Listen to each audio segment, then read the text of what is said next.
I want to take a simple block diagram and prove what the output over the input is for the entire system. You often have to use this to analyze a block diagram, and it's good to know where it comes from. And it's probably one of the most simple block diagrams you can deal with, but once you start analyzing a simple one, you can move on to a more complex one. So what I'm going to try and prove is the output over the input is equal to the transfer function shown. So the output is C of S, and the input is R of S. S being complex frequency, it's all operating in the complex frequency domain. We should first talk about some anatomy of the block diagram. So we have the summing node over here. There's a sigma inside that circle, meaning to sum, and you have some arrows indicating the signage of each component going into the summing node.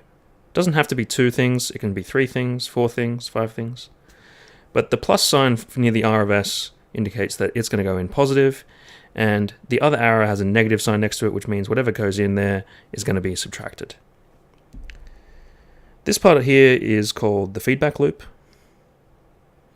And we also have a hidden component to this block diagram, which is the error, denoted by E of S, which is what goes into G of S.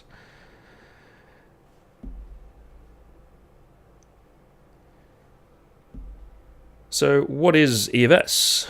Well, that's what comes out of the summing node. We have positive RS going in and negative something coming in from the feedback loop.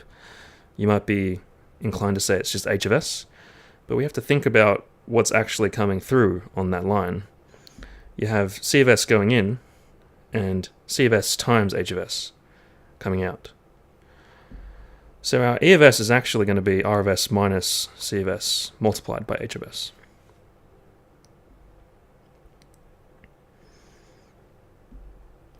We then want to think about what C of S is in terms of E of S. I mean, that transfer function that we had at the start, it didn't have E of S involved in the transfer function at all. So we have to eliminate that. We have E of S going into G of S, that block, and then and C of S is what comes out. So we're just expressing the variable we want in terms of other variables that we know. So we can say C of S is equal to E of S, G of S. I'm just going to call this equation 1, and I'm going to call this equation 2. And now what I'm going to do is I'm going to put 1 inside of 2. So taking that, we insert that here, and maybe we just expand it out. A little simple algebra. And then I'm going to rearrange and put that big term on the left-hand side, and factor out my C of S.